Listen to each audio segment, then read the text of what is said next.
जुलाईते টিটাগড় থানা একটা বাইক চুরির মামলা দায়ের করে। বাইক চুরির মামলাতে তদন্তে সঙ্গে সঙ্গে টিটাগড় থানা টিম নেমে যায় এবং গোপন সূত্রে মারফতে একটা বাইক চুরির গ্যাংয়ের খবর পায়।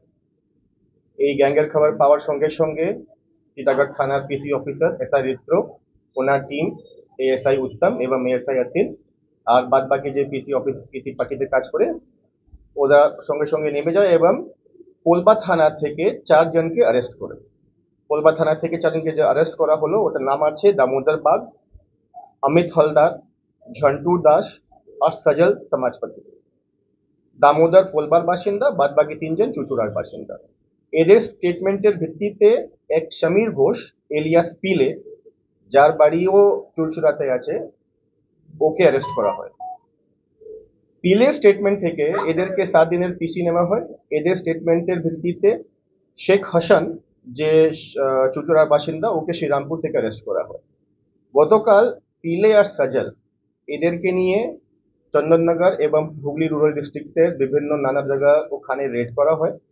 ওখান থেকে মোট 12টা মোটরসাইকেল, 2 হুইলার রিকভার করা হয়।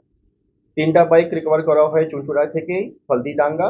3টা বাইক পিলের বাড়ি থেকে, যেটা চুঁচুড়াতে আছে। 4টে বাইক কোলবাতে দামোদর বাগের যে বাড়ি আছে ওর সামনে থেকে, আর 2টে বাইক চুঁচুড়া স্টেশন গ্যারাজের সামনে থেকে রিকভার করা হয়। এই সবটা বাইক আমরা রিকভার করে থানা নিয়ে এসছে। এই 12টা বাইক মধ্যে যে আমাদের যে কেস রেজিস্টার হয়েছিল 30 তারিখে 266 নম্বর, ওর যে বুলেট ছিল ওটা রিকভারি আমরা করতে পেরেছি। বাদ বাকি 11টা বাইকের আমরা তদন্তে দেখবো কি কোথায় আছে, কার আছে, ওটা অল কনসার্ন মেসেজও যাবে আর আমরা আস্তে আস্তে আইডেন্টিফাই করবো। এদের যে মোডাস অপারেন্ডি থাকতো, এরকম থাকতো কি পুরনো বাইক যার লক গুলো একটু কমজোর হয়ে গেছে, ওই রকম বাইককে টার্গেট করে ওই রকম বাইকের কোনো মাস্টার কি বানিয়ে মাস্টার কি থেকে বাইককে অন করে ওরা নিয়ে যেত। এটা বোধহয় একটা সেকেন্ড হ্যান্ড বাইক বিক্রি র্যাকেট মতো এরা কাজ করতো। এখনো আমাদের তদন্ত শেষ হয়নি, আমরা আশা করছি কি আর কিছু বাইক আমরা রিকভারি করতে পারবো। নাম্বার প্লেট মধ্যে আমরা 9টা বাইক মধ্যে নাম্বার প্লেট পাচ্ছি না, তো নিশ্চয়ই এদের কিছু প্ল্যানিং ছিল যে নাম্বার প্লেট চেঞ্জ করে কিংবা এমনি যেরকম হয় সেকেন্ড হ্যান্ড বাইকে ওরা বিক্রি করার চেষ্টা করছে। এই আপাতত ক্রাইমের উদ্দেশ্য আমরা পেলাম না, আপাতত আমরা শুধু চুরি করার সেকেন্ড হ্যান্ড বাইককে বিক্রি করে উদ্দেশ্য পেয়েছি।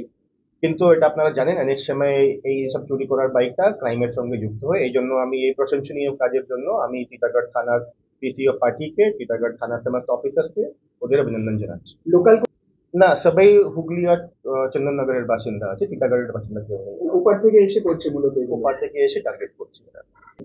একদম। না, এটা এখন অব্দি আমরা হদিশ মতলব এটা তদন্তের আমার বিষয় আছে। একটা বাইক নিশ্চিত আমার টিটাগড় থানার যেটা আছে বুলেট, বাদ বাকি 11টা বাইকের আমরা চিহ্নিত করবো আস্তে আস্তে কোথাকার বাইক আছে। কিছু হয়তো কল্যাণী হতে পারে, কিছু অন্য থানার হতে পারে, দেখতে হবে। সেটা তদন্তের বিষয় আছে আমাদের, আমরা তদন্তে দেখছি, খুঁটিয়ে বের করবো কি আছে আর অন্য লোক কোনো জড়িত আছে কিনা।